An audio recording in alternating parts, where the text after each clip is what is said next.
devocional de hoje, eu quero pensar com você sobre o mal da religião ou o mal da religiosidade. Jesus, ele contou uma parábola no Evangelho de Lucas. Lucas registrou essa parábola que o Senhor Jesus falou no seu Evangelho no capítulo 18.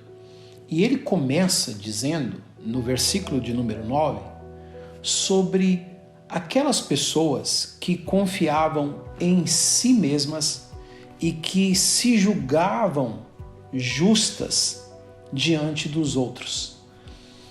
Elas desprezavam os outros por causa da sua justiça própria. Pessoas que confiavam em si e usavam a religião para poder se esconder ou esconder a maldade que existia no seu coração.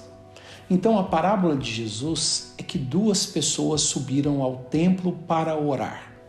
Uma delas era chamada de fariseu e a outra pessoa era chamada de publicano. Fariseu significa aquele que é separado para Deus.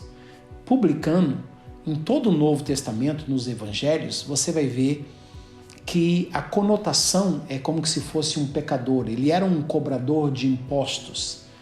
Jesus muitas vezes foi, criticado pelos religiosos porque ele andava com um publicano.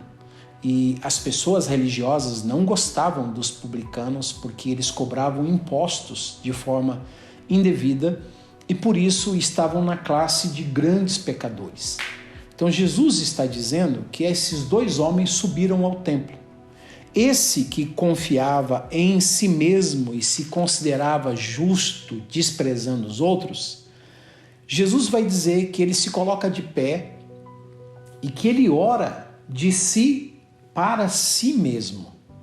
Ele é o seu próprio Deus. Embora ele se auto-engana pensando que está falando com Deus, mas a sua oração é para si mesmo. Esse é o mal da religião. E o que é que ele fala na sua oração? Ó Deus, Deus está incluído nas suas palavras, mas não faz parte da sua história. Ó Deus, graças eu te dou, porque eu não sou como os demais homens. Não sou roubador, injusto, nem adúltero. E aí ele olha para esse publicano e diz assim, e nem ainda como este publicano. Eu jejuo 2 vezes por semana, eu dou o dízimo de tudo quanto eu ganho.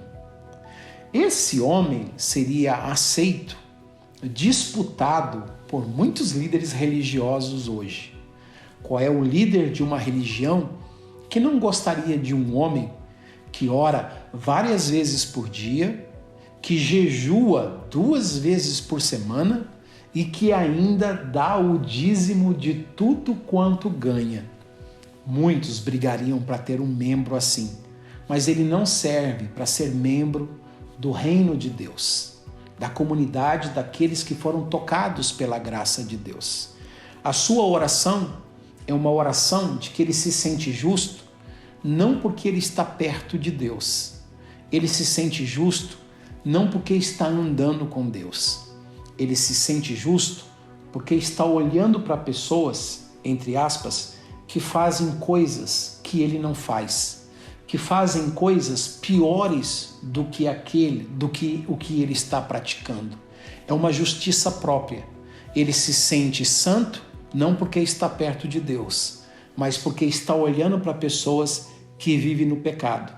Então ele está dizendo, eu estou bem com Deus porque eu não sou como essas pessoas. Esse é o mal da religião. É quando você se sente bem, não porque você está perto de Deus, mas porque você está olhando para as pessoas que, entre aspas, estão vivendo muito longe de Deus. Então o que te faz estar mais perto de Deus não são os seus atos de justiça, mas sim são os pecados ou as injustiças que as pessoas estão praticando. Por isso, para você se sentir bem, você sempre tem que olhar para as pessoas piores do que você. Esse é o grande mal da religião. Jesus então diz que o publicano estava de longe. Ele nem ousava levantar os seus olhos aos céus, mas ele batia no seu peito dizendo: ó Deus, tenha misericórdia de mim, pecador. Uma outra tradução diz assim: sê propício a mim, pecador. Ele sabia que dentro do templo o sumo sacerdote oferecia o sangue de um animal para propiciação, para perdão dos pecados. E ele está dizendo: Deus, seja propício, cubra as minhas falhas, perdoa. Eu não sou nem digno de levantar os meus olhos e orar, porque eu sou um pecador. E ele batia no peito. E Jesus disse assim: olha, eu quero dizer para vocês que este daí, ele desceu para sua casa justificado, mas não aquele outro, porque todo aquele que se exalta será humilhado, mas todo aquele que se humilha, esse será exaltado. Que o seu coração seja um coração que ame a Deus e que ame as pessoas, e que a sua justiça não seja uma justiça própria, mas seja a justiça que Deus em Cristo Jesus atribuiu a você. E então você poderá voltar para a sua casa justificado. Deus te abençoe.